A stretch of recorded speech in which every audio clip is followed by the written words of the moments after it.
Hi, it's me, Nida from Sweden, talking about mental health awareness. Thank you for watching the last video.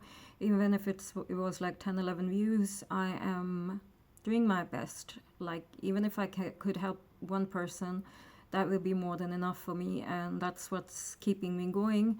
I wouldn't mind if you guys shared with your friends whom you need some sort of mental support, or they can come and ask me a question. Maybe I can help them out by just talking about my experiences or problems that I've faced when it comes to mental health. Yeah, that's about the last video, and today I'm going to be talking about 8 signs that you are abusing your child. Most probably not even knowing some of them. Even when I read it, or when I read about it, even I get like slightly confused that, oh my god, I might have done something similar. And some very extreme examples, which I hope no parent is doing. And this is more a video for, like, in case you're doing good parenting, but it's never wrong to learn more. So that's what I will be sharing. I have written down the points. I wrote down 8 points that can be equivalent to basically physical abuse. So you're not touching that person. Physical abuse is like you're hitting the child or something, but this is like you're hitting the child with words. So you're really crushing the child mentally. So the first one that I wrote down regarding 8 things, 8 toxic things a parent could tell their child. First one was negative comments on child appearance. At times we could maybe. This is one of the examples where I might have even like joked around with my kids that they are looking like this or they are looking like that, not meaningly. I mean, no, not knowing, not thinking about it, or not having a back thought like, oh, I'm hurting the child. It's just for the moment everyone is laughing and I'm laughing, and you just pass not like, oh, you're looking fat or something, but what are these clothes, you look hippie, or you look, which is not wrong to look hippie, but just commenting with a wrong tone to the child appearance. It could be how the child wanted to have a haircut, or how, if the child is gaining weight, or anything that has to do with appearance, and you'd say it with a negative tone. The second one is complaining about the things they are doing and the way they are doing it. For example, if a child is sitting, and a lot of kids, like my son, when he eats, he makes quite a lot of noise, and I understand, as a table manners, you should not be doing that during eating, and it's our job to teach them. But again, it depends on how you're teaching them. If you're screaming at them, or saying that they eat very weirdly, normal people don't eat like this, these type of uh, sentences, if you pass on such comments, then they become very, the child, it actually hurts the child self-esteem quite a lot. We might not notice. We might think that, oh, we are just saying this to, when they grow up, if they will be sitting among other adults and eating like that, it will be they will be made fun of. And I understand that thing because I'm a mother. But I also, when I was reading these, looking up for, different, toxic things that we might do without knowing. This one was really one of a hard one, because you have to teach the child the right way. On the same hand, you can't be sarcastic about it, or you can't make it look like a joke, or make it so serious that and especially if other people are sitting, around the table. And it can be anything, not just about the way he eats or she eats. It could be anything, the way, about their grades, or about how they talk, or how they sing, or like anything they do. You basically, when you're being sarcastic about what the way they do certain things, then that's abusive. And then the third one. See, this one is very hard, very difficult to talk about. My kids, they all they have seen is a broken family. Up until recently, like 6 years ago, when I, married my husband, Kim. Up until then, the life for my kids have been nothing I wish any kid should go through. And from both sides, I think when things were so extreme, during the divorce and all that, the thoughts of thinking like, oh my gosh, I wish I never had this kid. Gosh, I wish I never had you. I don't recall, saying very brutal stuff. I know that I thought about it because the parent had put me in such a place, in such a horrible place, where I was totally alone, economically alone, didn't have a house to live in, had to move in to my parents with 2 kids. That person literally, took me to that stage that I used to feel like, why did I, give birth to these kids? And especially my daughter, who is elder, who was more, who could understand more at that time when the divorce happened. I think, and I regret it, I really regret it, that I might have, just out of nowhere, just shouted out that, oh, I wish you were not I wish you were not here, but because of you, and whatever, your father, like blaming almost her for what her father did, which was extremely stupid of me.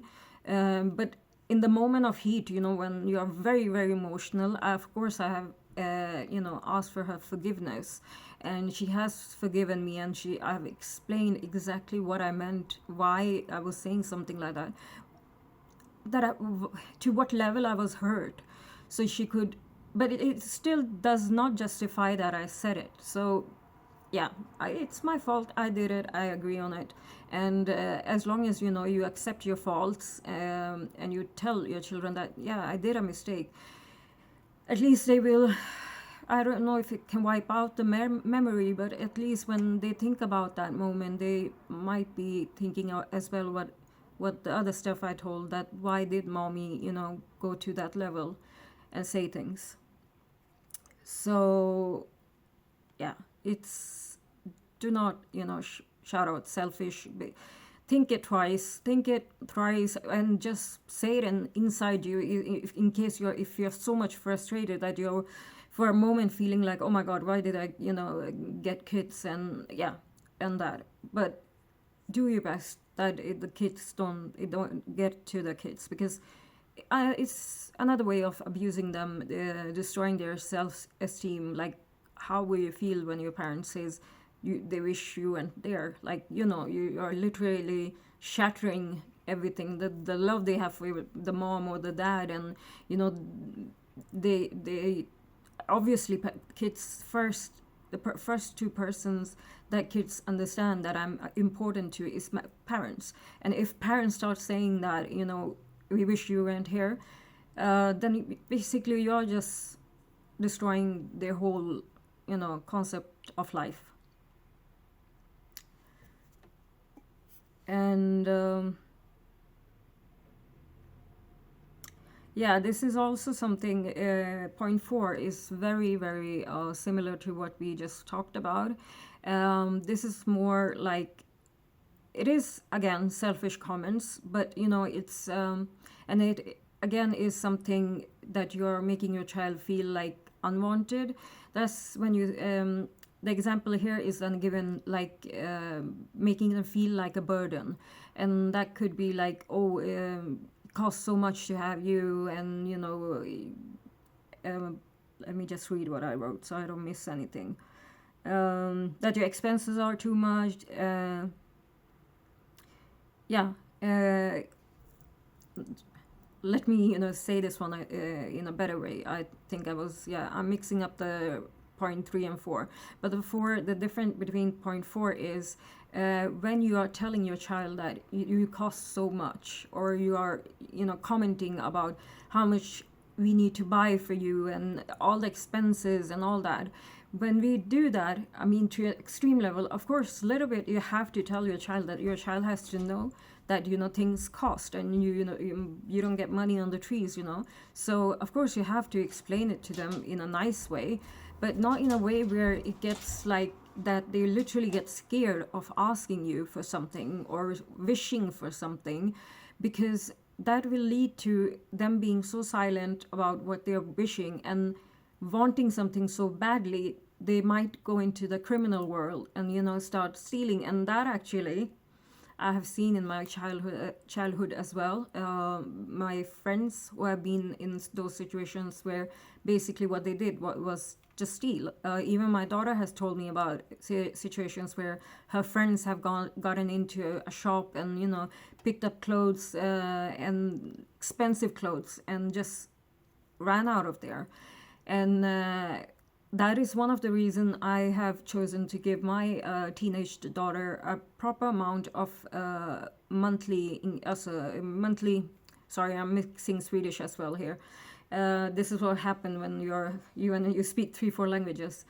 But I basically give her like a certain amount every month. This teaches her to how to work around the economy or the budget that she has. So she really now knows, like, okay, I can spend so much because tomorrow, if I don't have any money, then I will not get money for the next month, all that. So the budgeting and all that, she's very good at it now.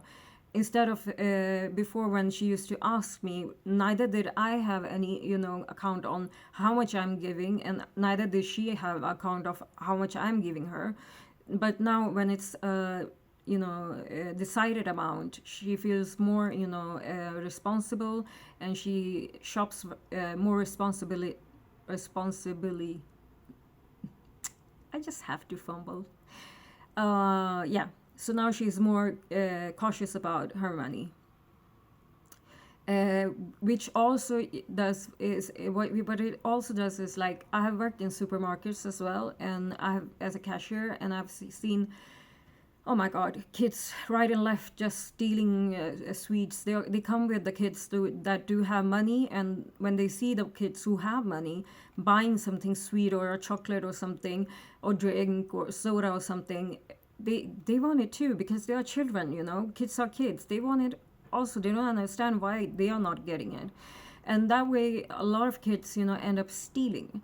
So try to always keep the track of what is it the child wants and what are the needs of that child in that age, and also try to explain that, come to me rather than just stealing something, and we will discuss.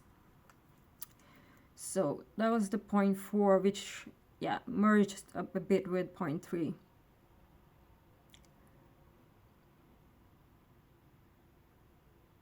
Yeah.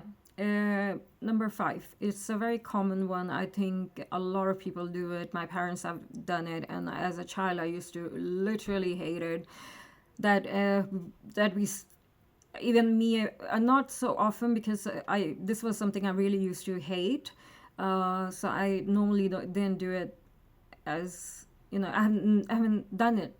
Maybe once or twice, somehow by mistake I may have done it, but it's comparing your child to another child. That is the worst thing you can do, like, for the child's self-esteem. I mean, that's horrible, and I've seen some parents do it in front of your child's friend, like, oh, look at your friend, she does this, she does that, and you're totally, embarrassed, and you're like, it's the worst moment. My parents have done it to me. I don't remember if they did it in front of other kids, maybe. But when they used to do it, both me and my brother, we used to just, I mean, it was so bad. We got so hurt by that. And I don't think they did it in some sort of, evil way. They thought maybe this is just a way for us to, look up to our friends who are doing something good that perhaps we are not doing. But very wrong way. Number 6.6 again is very connected to the way you communicate with your child, the tone you use. Like abusive language. Like, this is, you might not even understand that this is a abusive language that you're using, but you are actually doing it. There are studies about that. Like calling a child useless, that I haven't done. I think that's very extreme.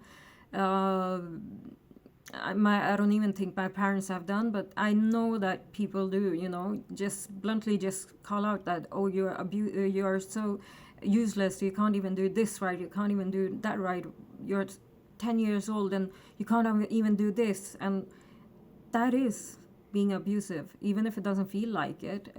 For me, it does feel like when I'm just reading this, but still, some parents do that without knowing. Number 7, very common one, threatening the child with their fear. So if they love you a lot, every kid love their parents, and parents know that. So if a parent is disappointed, or a parent needs something to be done by the child, like, what do they do to, okay, we need a solid point here, or a key to unlock this box, basically. So what the key we will be using is that we know that they love, like me, I know that my daughter and my son, especially my son, loves me a lot. And if I, want something to be done, or if I dislike what he did, I can easily just go and say, what, I'm leaving now, and this is your life. You live the way you want to live. I'm not coming back. I mean, you're really, you're putting their fear into words by telling them that, okay, I know you're scared of losing me, and you will lose me because you did this and that, or you didn't do this and that. So I'm using your fear to basically God, I've forgotten the word, even manipulate, or to just make the child feel scared, and make the child do the thing, chores or whatever, that I wanted to have been done. But I did it, the way I chose to make him do it is very wrong, is extremely wrong. It's just by scaring him, and that's not the way. The way is right, correct way is to make them understand, not to make them scared. At least that's what I think. The last one, unfortunately, I have done a lot, and which I've worked on recently a lot, because like I used to make promises to my kids, like the day I was sick. You guys know I suffer from depression, I suffer from severe anxiety, I suffer from social anxiety, I suffer from like fatigue. I'm at times exhausted, even after doing nothing. I wake up exhausted at times, and I've told many times, that's why I'm saying making this video is not a joke for me. It's a lot of work. It might look like, okay, she puts on, new clothes and slight makeup, and she seems to be fine. No, I'm not fine. I wish I was fine. But things that have happened is that when I felt guilty for being sick, I've always done like, oh, tomorrow, you know what, I will take you guys and for outing, or we will go for lunch, or we will go to a certain place, or we will go to simple promises like we will go out to play in park. And what happens is the next day I'm equally depressed. I mean, my all my days are not the same, so I have lows and highs and lows. And while I'm having low, I hope that okay, tomorrow will be a high. I mean, I will be better, and that way I can make it up for not being so present today by being present tomorrow, but not realizing that it's not in my hand. It can be a day, 2 weeks, 3 weeks, a month that I'm in depression and anxiety, like every day, basically, for the month. Or it can be that I have a miserable day one day, and the next day I just wake up and I'm full of energy. Like today, I woke up, I just cleaned the kitchen, I cleaned this, I cleaned that, and I was full of energy. Now I'm starting to feel low, and I decided to make a new video as well. So empty promises, that is actually something that affects a child a lot, because when my children, both of my children, on different occasions told me that I lied to them, and I felt miserable. That was worse than giving them a false hope. I rather be not giving any hope than for my kids to be feeling like you lied to me. You told me you will come and get me from school today, or you told me we'll do this after school today, or you told me we will be doing something fun this weekend. We are not doing anything. And then on that, when I used to say, no, sorry, I'm sorry, but I promise you on Saturday we will do, then the answer will be, no, mommy, we know you won't do it. You just say it. And when that hit me so hard, that after that I stopped promising. What I started to do is that if mommy feels better tomorrow, I will tell you and we can do something, but I'm not promising. I'm not sure. But whenever mommy is feeling better, that I can promise that we will do something. But if it's tomorrow or on Tuesday or Wednesday or Friday, whatever, that mom cannot promise due to, then I explain my my disease, my diagnosis, so they can understand and grasp that okay, mommy is going through something, she's sick, and yeah, it becomes more easier for them to understand, at least in my case, that they now come to me and say, oh mom, if you're feeling better tomorrow, can we do this? And that has really worked for me. Not promising.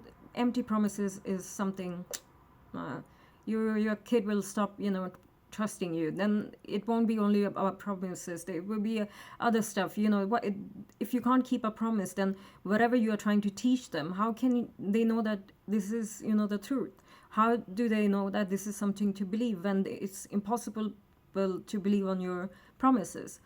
So think about it, especially parents who are suffering with mental health issues, or even other diseases like I don't know, any disease that affects your day-to-day life.